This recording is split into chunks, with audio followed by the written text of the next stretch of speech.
Labdien, godātie skatītāji! Klāt otrdien un kā ierasts, 11. Zaļo un Zemnieku savienības studijas tiešraides raidījums par aktuālo Latvijā un politikā.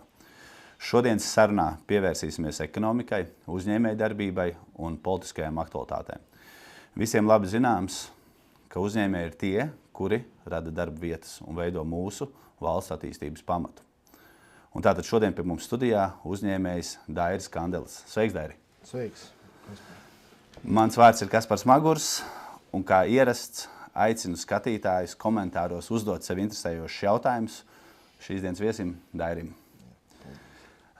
Tātad sāksim ar aktuālo un daudziem uzņēmējiem sāpīgo jautājumu.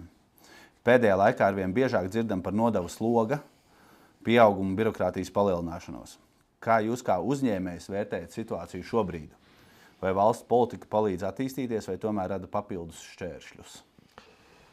Jā, pirmkārt, paldies par uzaicinājumu, par iespēju tā teikt uzņēmējiem arī pateikt savu balsi un savu redzējumu par šobrīd notiekošo. Jāsaka gan, ka es vairāk varēšu pastāstīt, tā sakot, izejot no savas uzņēmējdarbības pieredzes, kas ir vairāk transporta joma, un pieļauju, ka tas 100% nepārklāja visu uzņēmējdarbību. Objektīvi nepārklāja. Bet, jā, runājot vispār par uzņēmējdarbību un ekonomiku, jāsaka, ka tā nav tāda pati populārākā tēma vispār, Latvijas iedzīvotājiem un viss, un liekas, ka, tas ir kaut kur tālu, un tas ar mani nav saistīts viss, bet no otras puses mēs redzam, ka tāpat budžetā vai ikdienā, jebkuru jautājumu risināšanai nepieciešams finansējums, nauda un tā tālāk.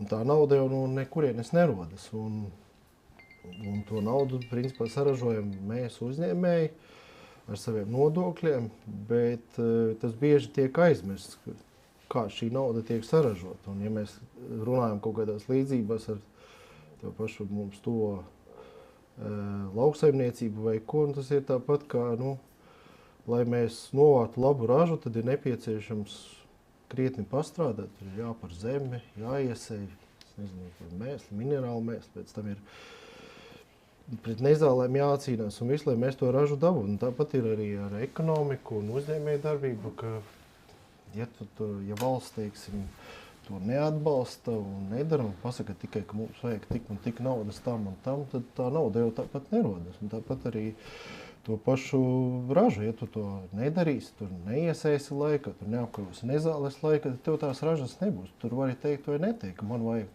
nosacīt tur 10 tonnas no hektāra, bet tev nebūs. Tāpēc, ka tu nebūsi darījis neko. Un tieši tāpat arī valsts, ja valsts vienkārši uzskata, ka uzņēmējiem šogad ir jāiemaksā vairāk, bet nekas nav darīts tam, lai tā raža būtu, tad, diemžēl, tur nekas nesanāk. Un tā, ka mēs runājam par manu nozari, par transporta nozari, tad mēs šobrīd šī nozari tieši ir šādā situācijā, jo, pieņemot pēdējo 2 gadu budžetu, ir transporta nozarei palielinājies gan transporta nodeva pagājušo gadu pa 10%, ir akcīzes nodoklis palielinājies, pagājušo gadu smagajam transportam palielināja vinjeti, vidēji apmēram par 40%, un atkal šogad palielināja vinjeti. Šogad no 1. marta to palielinās, jo prezidents bija iedevis otrreizējā caurlūkošanās Saeimā šo likumprojektu, izdzirdot, teiksim, uzņēmēju balsis, bet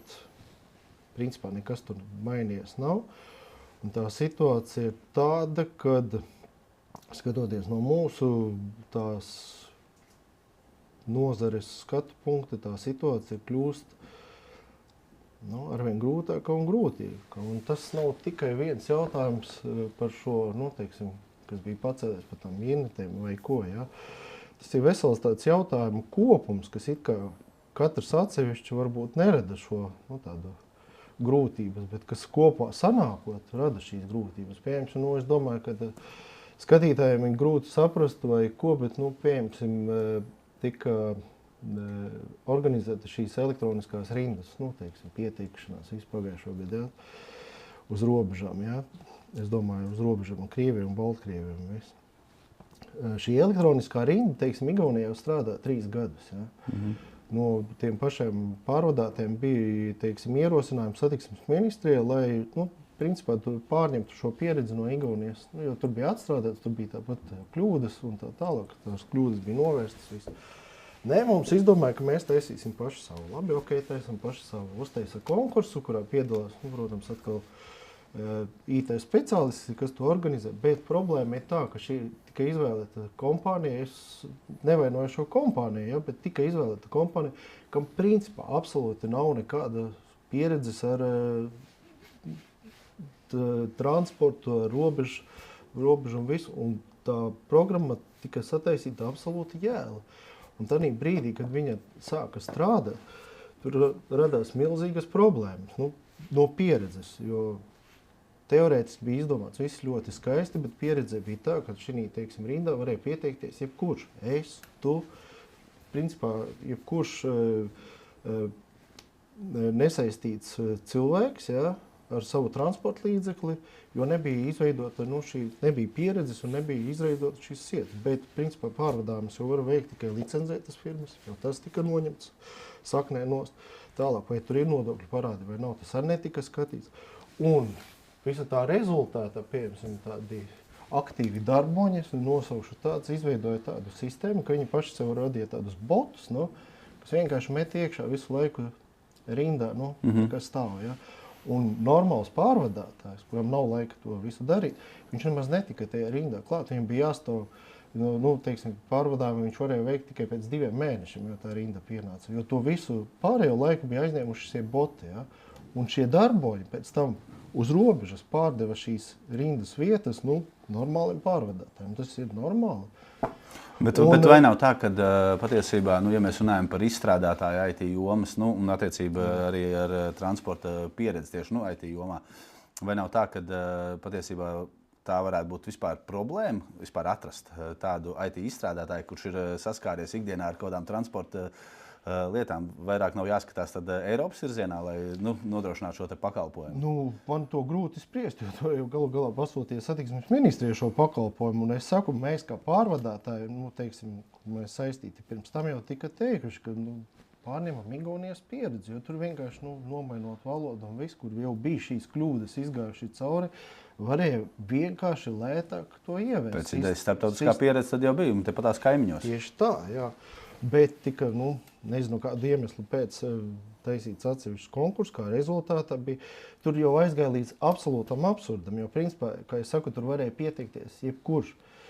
Tu varēji ielikt transporta līdzekli, kas ir nozagts Eiropas Savienībā iekšā šajā rindā. Pat tas netika pārbaudīts. Un tu varēji oficiāli ielikt rindā un pārbraukt pārēj nozagtu transporta līdzekli. Tad nebija šie te drošības mehānismi? Vispār nebija nekādi izstrādāti.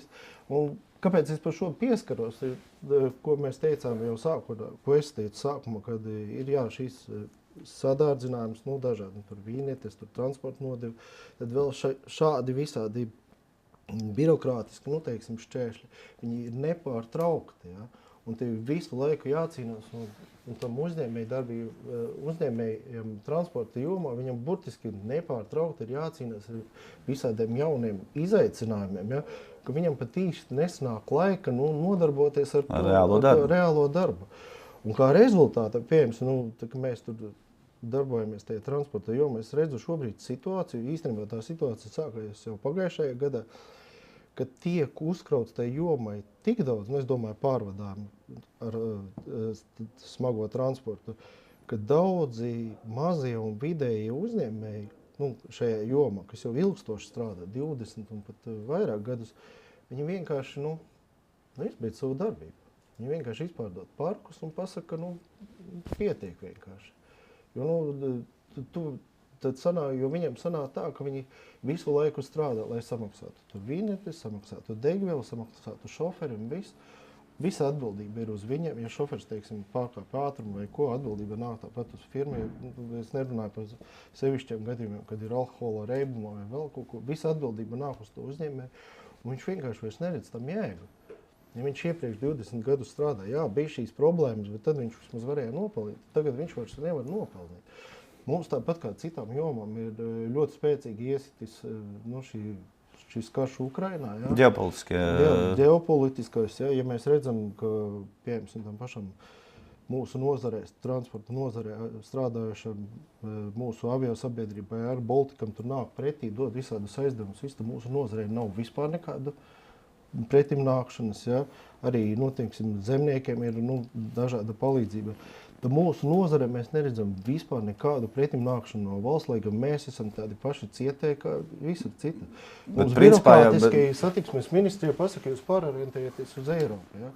Tas ir ļoti vienkārši, varbūt sēžot kabinetā un stundot ekstrēmu. Skaidrs, ka biznesa tev ir viss. Aiziet uz Eiropu. Ja? Tur Eiropā pašiem pietiek. Viņiem pašiem ir savas problēmas. Viņiem lieku muti nevajag. Jūs pabraukat pa Poliju vai ko tur stādina tie transportnieki Polijas? Ne jau poļu mašīnas. Viņi stādina Lietuvas, Latvijas mašīnas, viss. Tādā veidā atbalstot, netieši, bet atbalstot savējos, ja? Un gremdējot mūsu. Bet tad, principā, sākoties jau visam periodam ar Covid jau laikiem, turpinoties ar šo karu Ukrainā, un ja mēs skatāmies 10 gadu griezumā, tad pirms 10 gadiem visa šī joma tomēr bija vienkāršotāka. Viņa bija vienkāršotāka, viņa bija vieglāk strādājama, jo par šiem 10 gadiem ir, pirmkārt jau ģeopolitiski daudz kas mainījies. Nav noslēpums, ka mēs savā laikā izmantojam to, ka mēs esam kaimiņu valsts, Baltkrievija un Krievija, kas tomēr pat ne tādā ziņā, ka varbūt tieši uz Baltkrieviju, Krieviju, bet tur ļoti lielā mērā gāja tranzīts arī uz tam pašām Vidusāzijas valstīm un citur. Ja? Tad šobrīd šie visi ceļi ir vairāk vai mazāk apstājušies. Ja? Tāpat ir izmaksas kāpušas, darba spēka, algas un visu. Un, ja mēs skatāmies arī tālāk, piemēram, ko es sāku stāstīt par to, ka šie mazie vidējie uzņēmēji, teiksim, tā kā saka, pietiek un izpārdot savus parkus, tad nākamais stāsts ir par to, ka, piemēram, tie paši šoferi, ja, viņi jau ir pieprasīti visās Eiropas valstīs. Tas ir nosacīti deficīti šobrīd. Gan Latvijā mēs redzam arī uz autobusiem, ka trūkst šoferu un netiek veikti pārvadājumi. Maksāt spējīgas valsts reāli pārpērk. Jā, viņas pārņem šos šoferus, teiksim, ir tāpat headhunteri, kas šeit darbojas Latvijā, kas tieši meklē šoferus tur Holandas, Vācijas lieliem, loģistikas firmām. Ja? Un principā tādā brīdī, kad šī mazā vai vidējā kompānija Latvijā aiztaisās ciet, šoferis necieš, jo viņš sāk strādāt, Holandē vai, Vācijā. Ja? Bet kopēji Latvija jau zaudē, pirmkārt viņa zaudē uzņēmumu šeit, kas, lai vai kā, bet maksā kaut kādus nodokļus. Ja? Tas šoferis arī savā ziņā vismaz daļai Latvijas ekonomikai zūd, jo viņš aiziet strādāt Vācijas firmā, viņš tālāk maksā Vācijā nodokļus, vismaz sociālos un visu pārējos. Ja? Tad ir jautājums, kurā jomā skatās valsts politika, kopējā tā, jo man liekas, ka tā ir milzīga problēma, jo arvien vairāk un vairāk notiek. Un tas ir mazo un vidējo uzņēmumu, mūsu nozares uzņēmumu segmentā, bet savukārt lielie dara tā, ka viņi atver, viņiem ir lielāki pieejami resursi un visi, viņi atver uzņēmumus Polijā, Francijā un citur. Ja? Viņi spēja, viņiem ir ilgtspēja tādā veidā. Jā, jo viņi jau ir resursi finansiāli. Kurš uzņēmums skatās, kur viņam ir vajag. Jo uzņēmums jau ir kā, viņš jau ir dibināts tam, lai viņš nopelnītu. Un ja viņš redz, ka viņš šeit nevar nopelnīt, viņš tā kā ūdens meklē ceļu, kur viņš var tikt ārā. Ja? Un šī gadījumā, ja mēs paņemam salīdzinoši tuvu kaimiņu Poliju, tad Polija jau tradicionāli bijusi spēcīga, tranzīta un transporta valsts. Ja? Un viņa šo situāciju, es pat teiktu, ka izmanto, viņi ļoti aktīvi strādā, viņam, piemēram, ir tāds ziemeļaustrumu reģions Polijā, centru Olštinā, ja, kas vispār ekonomiski nav ļoti attīstīts, un tad viņi ir uzlikuši tādu akcentu uzsvaru tieši uz to smago transportu, jo tur reģistrējot šī reģionā, ja, nav jāmaksā transporta, šī nodeva transporta līdzekļu, kas mums ir, ja, pieejams, un arī pārējā Polijā, ja. Līdz ar to ļoti daudz uzņēmumu, un arī Latvijas uzņēmumi veidot tur jaunus uzņēmumus, kas parkus reģistrē tur un darbojas no turienes. Kā rezultātā tajā reģionā ir ļoti daudz reģistrētu transporta līdzekļu, tur ir šobrīd ļoti daudz ir atvērušies jauni šie, nu, teiksim, tirzniecība, tur Volvo, Scania, lielie centri, ja? Tālāk tur ir apkopes centri, visi, kas kopumā šim reģionam dod ekonomisko pienesumu. Un viena no daļām, kas veido šo pienesumu, ir, nu, jau, teiksim, palielu Latvijas uzņēmumu, kas ir reģistrējuši, teiksim, vai nu filiāles vai vienkārši uzņēmumu Polijā, un šo savu darbību pārnes no Latvijas uz Poliju. Jo mums ir Eiropas Savienībā brīvā kapitāla kustība un darba spēka. Un tos pašus šoferus, tālāk viņam ir, nu, teiksim, Polijas reģistrācija mašīna, visas licences Polijas un tā tālāk. Un šofers ir no Latvijas. Viņš paņem busiņā, atved to šoferus, nu, pieņemsim 10 gabalus vai 20 ieliek, nu, sāk strādāt no Polijas, a šoferis jau viņš pa lielam dzīvo tajā kabīnē. Viņam pilnīgi vienalga. Brauc un ir mājās, vai tā ir Polija vai tā ir Latvija? Jā, tieši tā, vai tas ir Polijas mašīna vai Latvijas mašīna. Bet Latvijai... Bet principā tad tu varētu teikt, ka pie mums Latvijā tieši transporta jomu, ja mēs runājam tieši par loģistiku, tad ir pirmkārtām nedraudzīga, tā varētu teikt, maz prognozējama un nestabila. Jā, tā varētu. Kādi būtu tavi ieteikumi, ja tev būtu jāpieņem lēmumu, lai attiecīgi mainītu šo te politisko pieeju, kāds būtu tas tavs virziens, kā tu to, nu, kāda būtu tā tavi iespējami risinājumi?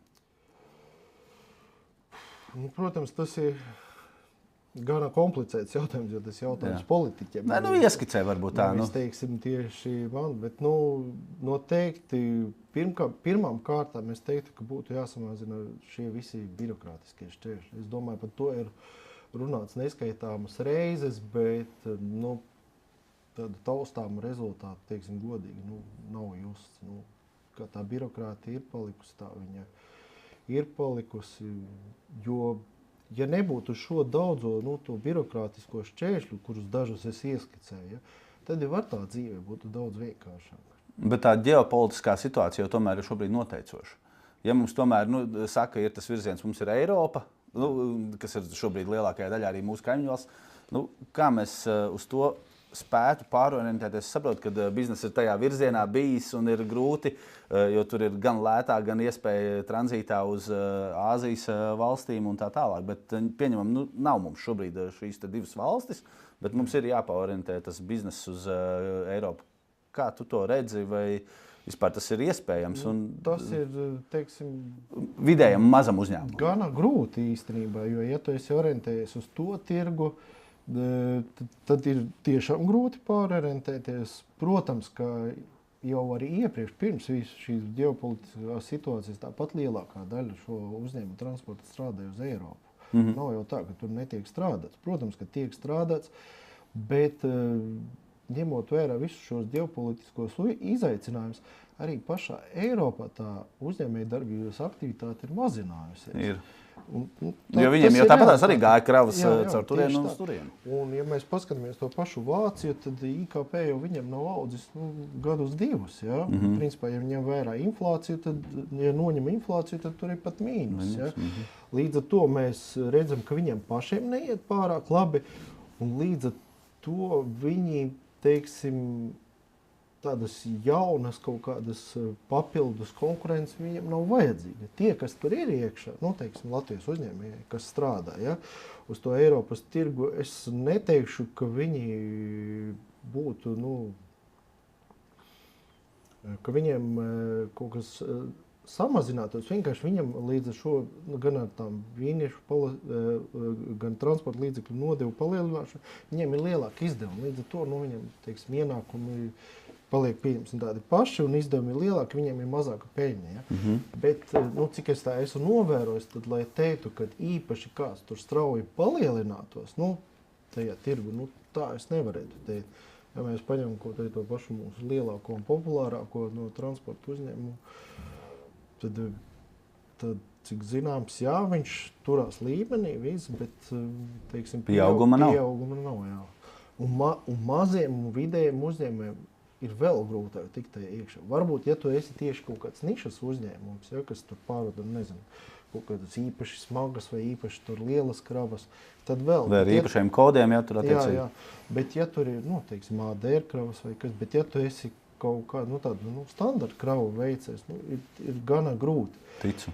Jā, bet ir vēl viena nianse, kas, teiksim, kas varbūt nebūs šausmīgi populārs vai kas, kad, ja mēs paskatāmies, ka jā, mums ir it kā aizvērtā, vai mēs varam ciet šo austrumu robežu, ja? Bet, ja mēs paskatāmies no otras puses, tad tajā pašā laikā mēs redzam, ka Eiropa absolūti nav vienota šī jautājumā. Ja mēs paskatāmies tās preces, kuras ir aizliegtajos sarakstos, tad, piemēram, tā pati Nīderlanda ir izcīnījusi vietu, kad, teiksim, ziedi un, teiksim, turpina braukt, pārtikas produkti turpina braukt. Francija, Spānija, Itālija ir izcīnījusi, ka viņu vīni, konjaki turpina braukt un tā tālāk. Un tad jau ir jautājums, ja mēs esam vieni šajā cīņā, tad mēs paliekam kur? Mūsu valstī vienmēr būs jūtīgs jautājums kaimiņu valstis. Tas ir jūtīgs jautājums, bet mēs esam gatavi, ja mēs esam visi kopā, ja mēs, teiksim, aiztaisam šo robežu, tad aiztaisam visi kopā. Tad mūsu politiķu tad arī šīm sankcijām ir patiesībā lielāka nozīme. Ja tās sankcijas strādā, lai viņas strādā visām valstīm vienādi, nevis tā, ka mēs tagad pasakam, jā, Latvija tagad nedarīs, bet tie paši Francija vai kas to dara. Un izmanto, teiksim, nav nekāds brīnums, visādi serbu pārvadātājs, viss, jo Eiropas robeža mēs nevaram vieni paši aiztaisīt ciet. Priekš Eiropas viņi ir vaļā, noteiktiem produktiem, bet ir vaļā, viņus vajag citi. Tad ir šis dualais jautājums, un tad ir jautājums pie politiķiem. Ja jau mēs tā esam nolēmuši, ka mēs pret šīm, teiksim, agresoru valstīm nostājamies pretī, tad nostājamies vienā frontē, tad lai visi to dara. Nevis pēc kaut kādas izšķirības, tad mēs to daram, viņi to nedara, viņi uz to pelna, pieņemsim Nīderlanda vai Francija, ja? Un mēs noskatāmies, kā caur mūsu robežu iet šie produkti. Mēs jau redzam, arī Eiropas Savienībā ir neviennozīmīga attieksme attiecībā dažās dalību valstīs. Tas ir jautājums tad mūsu politiķiem, ko mēs darām, vai mēs esam gatavi ciest šos zaudējumus, kā šie zaudējumi tad tiks kompensēti vai ko? Labi, ja mēs paskatāmies vairāk, tad mūsu tiešo kaimiņu Lietuvas un Igaunijas virzienā pieminēja jau pozitīvo pieredzi ar šīm rindām, bet kopumā vispār, attiecīgi, kāda viņiem ir tā attieksme un kāda ir viņu nostāja attiecībā uz virzienu agresoru valstu virzienā un uz Eiropu? Kāda viņiem tā pieeja, kāda ir tā atšķirība, idejiski? Es domāju, ka kopumā tā pieeja ir kaut kur līdzīga, ja mēs tā ņemam, jā. Bet, es saku, es neesmu politiķis, es varbūt tā... Nē, tīri no savas uzņēmēju vide. Tieši tā, es varbūt no tās personīgās un tādas pieredzes varu teikt, ka, lietuvieši ir tādi, kā lai pasaka, viņi tādi... Lietuvieši, tas ir vienā vārdā. Viņi tādi aktīvāki un viņi visur meklē to izdevīgumu un visu. Un ja mēs paskatāmies, kad pagājušo gadu vienā brīdī bija tas konflikts starp Lukašenko un Lietuvas pārvadātājiem, tad mēs redzējām vienkārši tādā brīdī, kad apstādināja izbraukšanu. Tajā brīdī bija 2000 vairāk Lietuvas komplektu. Vienā brīdī, kas bija iekšā. Tad, ko tas norāda? Tas norāda, ka vārdos mēs esam stipri pret to visu, bet darbos pavisam kas cits. Un tādā brīdī, tā kā apstādināja, tad lietuvieši sāka masveidā braukt ar Latviju. Ja? Un, ja mēs skatāmies atkal tālāk, tad šobrīd Lietuva ir izcīnījusi vai neizcīnījusi, vai vienkārši sarunājusi. Viņiem ir tie saucamie dozoli, braukšanai uz Krieviju un Baltkrieviju. Pirmajam ceturksnim šā gada Latvija tādu nav. Un te atkal parādās jautājums, vai cik mēs vienoti esam. Bet kas tur apakšā var būt? Kāpēc? Teorētiski tur ir un te nav. Es pieļauju, ka tas tā skarbi skanēs, bet Lietuvā politiķi vairāk domā par saviem uzņēmējiem. Tas tā skarbi skan, jo no vienas puses mēs arī paskatāmies ja pašai Ukrainai, kas visvairāk palīdz, tā apjoma ziņā, tā pati Polija, ja? būsim godīgi. Mēs varbūt procentāli vairāk, bet tīri tādā kopējā masā ļoti daudz palīdz.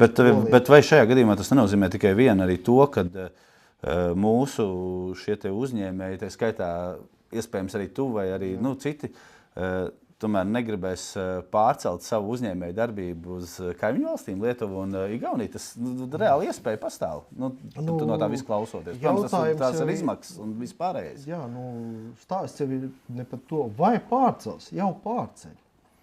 Tur jau ir tā lieta, tas pats mūsu lielākais transporta nesauksim konkrēti pārvadātājs, viņam šobrīd ir 2 lieli uzņēmumi, viens ir Francija, otrs ir Polija. Visu šo pašu iemeslu dēļ, ko mēs iepriekš nosaucām. Ja? Draudzīgāk noteikumi. Nopelnīt. Saprotošāka, teiksim, attieksme. Un nauda paliek tajās valstīs. Kā filiāls, ne? Jā, protams. Un, ja mēs runājam par Poliju, tad tur ir, ja mēs tā dziļāk šobrīd ne tikai par transporta uzņēmējiem skatāmies, tad Polija arī ir ļoti savādāka un daudz lojālāka banku sistēma. Ja mēs atceramies, Latvijā tika veikts šis finanšu remonts vai kā viņi tur sauc. Ja? Bet par šo ļoti daudz jau un bieži runāts par to, ka tieši par banku nosacījumiem. Tādā grāvī iebraukuši, ka mums, pieejams, mums pašiem personīgi bijuši gadījumi, ka mums no Lietuvas nāk pārskaitījums, teiksim, mēs pārdevuši tur mašīnu vai ko, teiksim, pārskaitījums, viņš tiek aizturēts uz 2 nedēļām. Es esmu dzirdējuši šo, jā. Lietuvas. Ko? Kā? No vienas bankas filiāles no Lietuvas uz Latviju un tiek aizturēts 2 nedēļas. Bankai tas varbūt nav nekas. Bet mums, kā uzņēmējiem, tas ir 2 nedēļas, ka mēs vienkārši... Es esmu dzirdējis gadījumus pilnībā noteikti arī par to, kad investoram ienākot, piemēram, idejiski vienā no mūsu ostām, nenosaukšu kurā, pārceļās uz Klaipēdu. Tāpēc, ka tur ir gan bankas nosacījumi, aizņēmumi, gan attiecīgi arī teritorijā izvietošana savu uzņēmumu. Daudz efektīvāk un draudzīgāk noteikumi. Jā, un tas, tāpēc ir, es pat saku, man kā Latvijas, teiksim, patriotam, kas man diezgan sāpīgi skatīties uz to, ka mēs, daudzajādā ziņā mēs bremzējam, jā, teiksim, mūsu uzņēmēju. Es varbūt nerunāju par visu uzņēmēju darbību, jo, protams, noteikti ir nozares, kam ir ok un kas darbojas labi un attīstās, pieļaut, teiksim, farmācija vai IT vai kas, bet, teiksim, tādā, mūsdienās populāri teikt, mūsu burbulī, kur mēs strādājam uzņēmē, mums ir tāds diezgan, tāds nevisai patīkams skats, sevišķi, ja mēs paskatāmies uz šīm kaimiņu valstīm, kur tā attieksme ir, pozitīvāka. Pa tām pašām, pa praktiskiem piemēriem mēs runāsim, mūsu viens kolēģis, ja, teiksim, viņš darbojas specifiskā biznesā, viņš pārvadāja dzīvus lielopus, Un tur ir speciāls tādas puspiekabes un viss, un visādi iemeslu dēļ, teiksim, šī plūsma no Latvijas pārtraucās. Ja? Viņam nav ko braukt, viņš pārdod šo, teiksim, specifisko tehniku. Protams, Eiropā, kā jau es teicu, ir pilns, viņš pārdod uz Turciju, kas nav nekāda agresoru valsts, ne viņai kādos sarakstos. Tur, kad apskatās, samaksā naudu tiek apstādināta bankā. Tiek pētīts apmēram mēnesi. Beigās tiek atskaitīts Turkam atpakaļ. Turks apmēram pasaka, atvaino vecīt. Es neko nevaru, bet man Polijā parādies tāda paša piekabē, es aizbraukšu un nopirkšu. Viss, jā. Un klients zaudēts. Šis klients ir palicis, viņam nebija vairs tajā nozarē darba, viņš ir palicis arī bez naudas. Banka formāli ir izpildījusi visas prasības. Tas ir reāls stāsts. Un tā tehnika ir ļoti specifiska, viņa arī ir ļoti dārga. Ja? Un tur to gribēt tādai specifiskai tehnikai nemaz tik daudz nav. Teiksim. Un tad rodas jautājums. Jautājums pirmkārt tam uzņēmējiem, ja? Cik viņš ļoti labi jūtas. Ja? Un otrs arī tas, pircējs vai kas, vai viņš nākamreiz skatīsies, kad Latvijā būs kāds piedāvājums vai kas. Ne, viņš skatīsies, ka Polijā, jo tur viņš varēja sakārtot un nopirkt. Bet vai tiešām ir tā, ka mums pavisam nav šo te pozitīvo, jo es tevī klausos, ka viss tiešām ir slikti, bet gan jau ir arī kaut kādas plusiņi, kaut kāda pozitīvās jā, nē, kā jau es šīs sarunas tevi brīdināju, vai ko, ka es teicu, ka ka mums tā saruna nebūs tādos baigi rožainos toņos. Jā, bet manuprāt, tas ir ļoti pareizi, ka tieši tu to stāsti, jo tu jau stāsti to reālo situāciju. Un tāpēc es vienkārši tev jautāju, varbūt tomēr mums ir arī kaut kāds tas pulsiņš, ar ko mēs varam palielīties salīdzinājumā, piemēram, ar kaimiņu valstīm. Kas tev nāk prātā? Es domāju, ka kopā noteikti valstī tādi piemēri ir. Bez šaubām. Cik es saprotu, teiksim, tajā pašā dronu, teiksim, tajā būvē, tur spēcīgi iet uz priekšu un viss. Tā kā... Tu vispārēji šobrīd par uzņēmēju vidi, bet par transportu tev nekas pozitīvs nav? Transportu, Es tev dzirdēju. Tu pats paskaties, ko tā ostu apgrozījumu, vai Latvijas dzelzceļa pārvadājums. Nē, tas ir kritisks salīdzinājumā ar 18. gadu, tur viss ir aizgājis pilnībā. Mums tas kritums, protams, nav tik ļoti izteikts. Es teicu, ka viena lielākā daļa jau arī pirms tam strādāja uz Eiropu. Bet nekādu tādu šausmīgu rožainu, tādu, lai es pateiktu, tādu es nevaru. Es drīzāk varu teikt, ka manā skatījumā ir tā, ka mēs esam šobrīd kaut kādā tādā salīdzinoši zemā punktā, un ka šobrīd drīzāk tas pozitīvais ir tas, ka izskatās, ka zemāk vairs īsti neies, un ka šobrīd izskatās, ka nākotne varētu būt nedaudz rožaināk ar to, ka tomēr tas ies tomēr vairāk.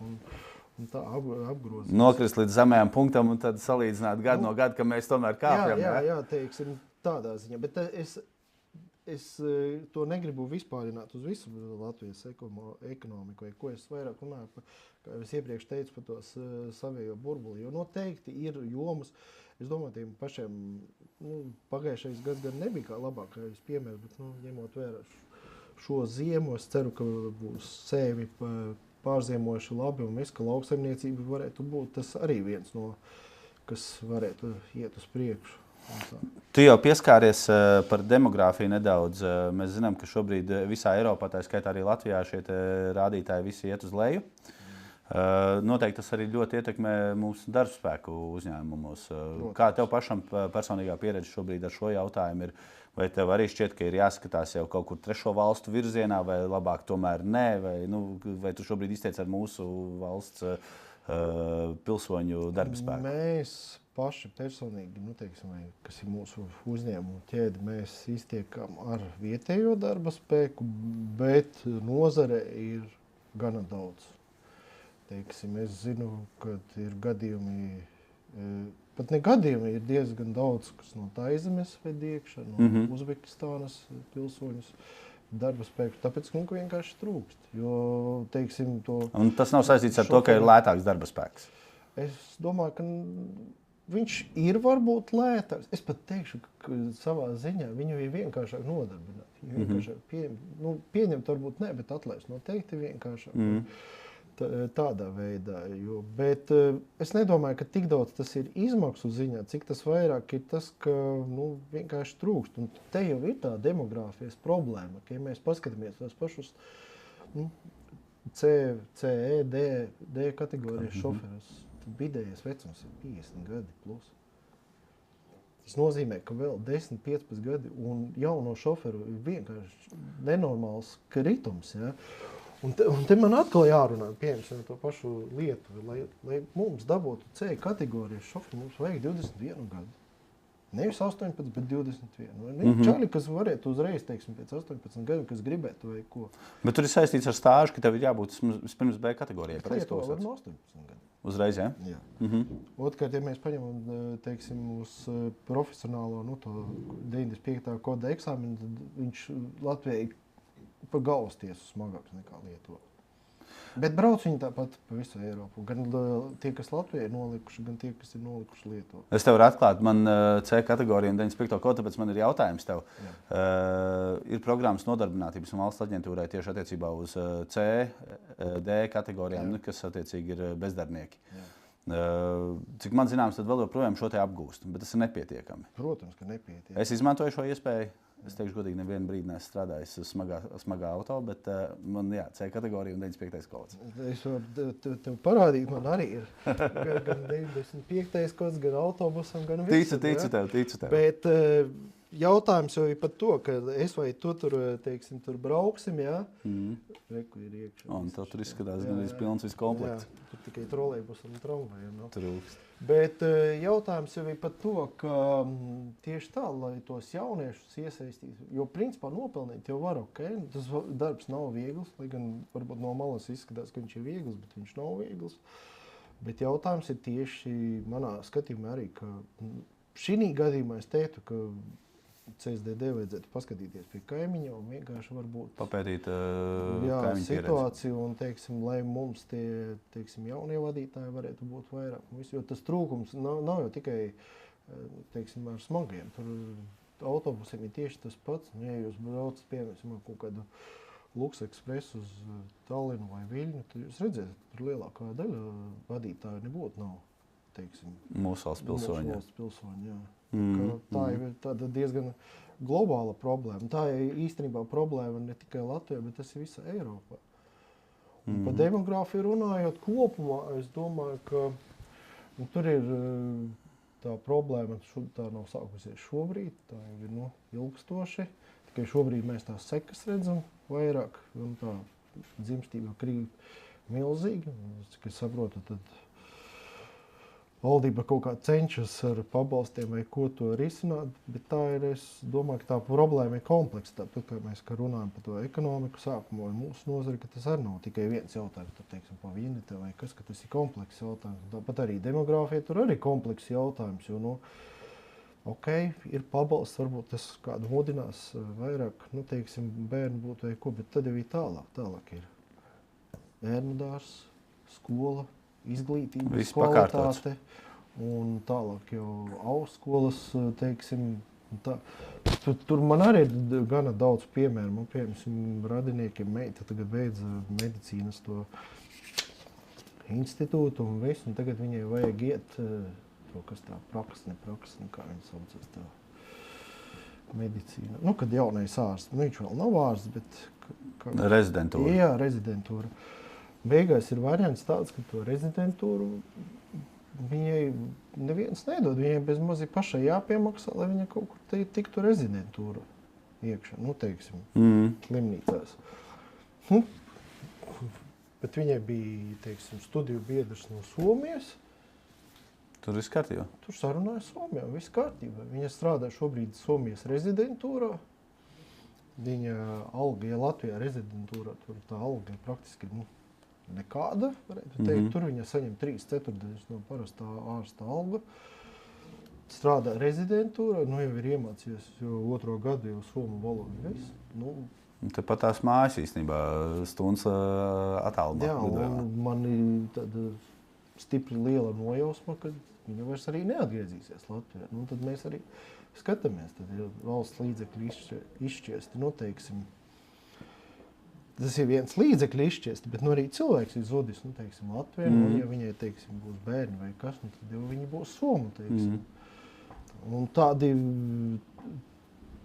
tie piemēri, un es pieļauju, ka tev noteikti kaut kāda draugu vai paziņu lokā arī ir tādi paši.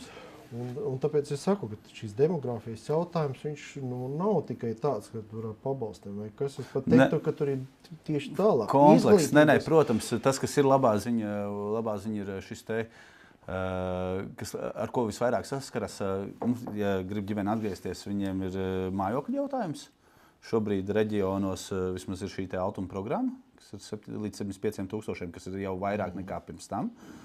Stipri vairāk, un līdz ar to ģimene ir iespēja arī, iespējams, mājokli iekārtoties. Šobrīd, manuprāt, mēs ejam virzienā, lai atbalstītu kompleksi, bet vai tas ir pietiekami? Noteikti nav pietiekami, bet ir jāturpina uz to strādāt.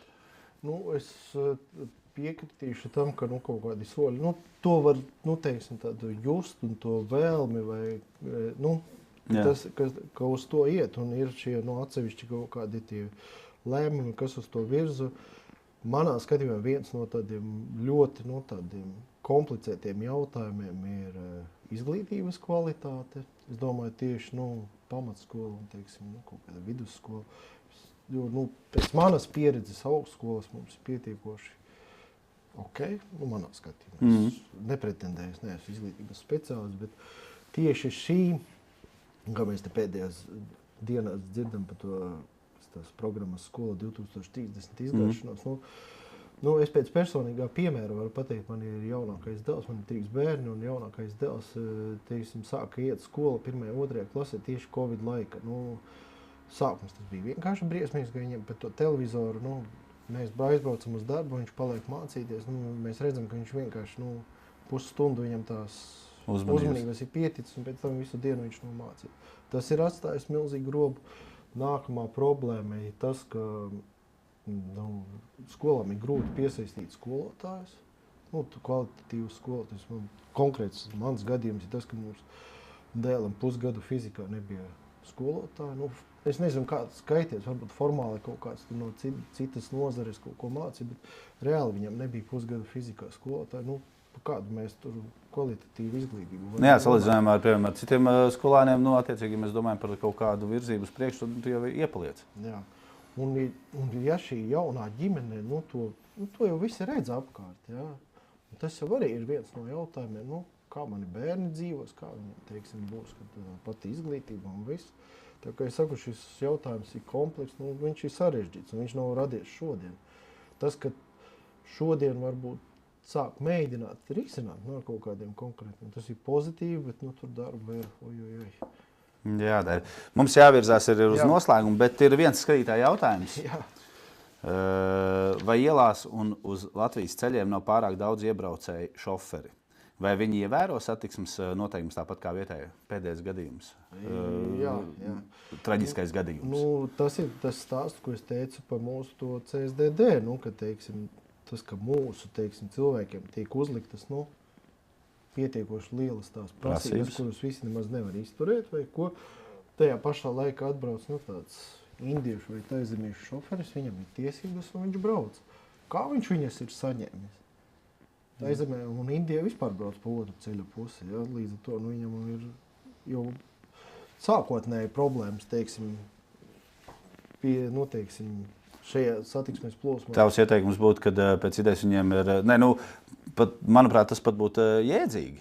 Jo, piemēram, Latvijas tiesības īsti Amerikā ilgstoši arī ir nederīgas. Idejiski, jā.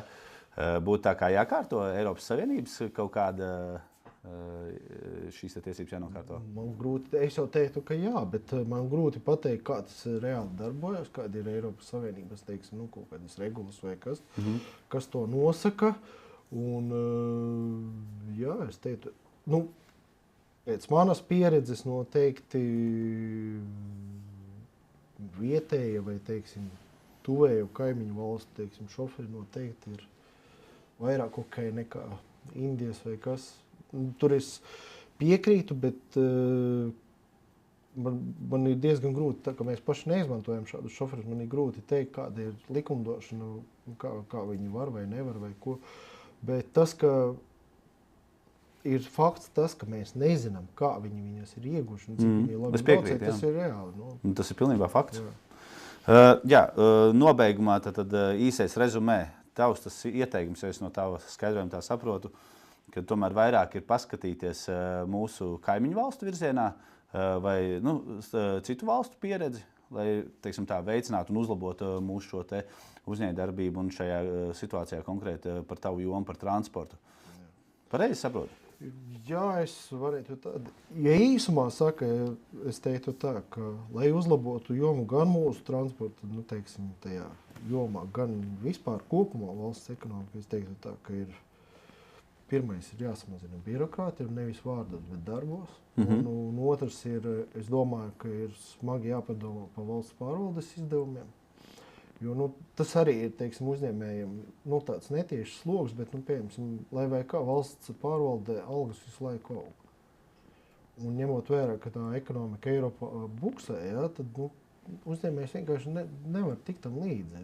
Mūsējais uzņēmums nav konkurētspējīgs, jo viņam jau, ja palielina viņš algu, viņam arī jāpalielina pakalpojumu cenu. Tieši tā, un līdz ar to mēs netiekam tam līdzi. Bet tajā pašā laikā, tur es saprotu, ir tā absurdā formula, kas vēl joprojām nav atcelta, kad valsts pārvaldē tiek algas celtas pēc vidējās algas. Tur jau pēc noklusējuma viņiem visu laiku augs, jo valsts pārvaldē, kas aizņem gandrīz 40%, teiksim, teiksim, tā augu fonda, ja tur palielina, tad arī vidējā palielinās un atkal palielinās. Un tā tas visu laiku aug un tāda kamola. Es domāju, ka tas ir noteikti jāapstādina. Un, teiksim, valsts pārvaldes izdevumi noteikti jāpārskata.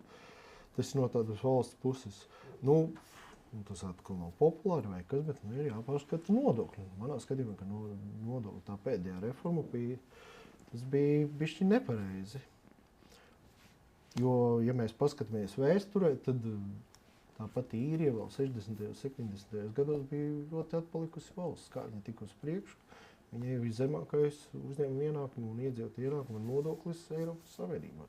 Tāpēc visi lielie investori vienkārši iet tur. Nauda meklē izdevīgāko ceļu, tāpat kā ūdens, kā mēs sākumā runājam. Vai ne?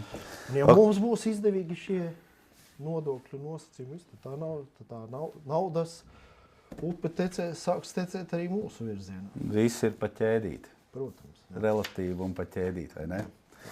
Ok, jā, paldies tev par sarunu un atklāto skatījumu no uzņēmēja perspektīvu puses. Tā ir tiešām ļoti izsmeļoši.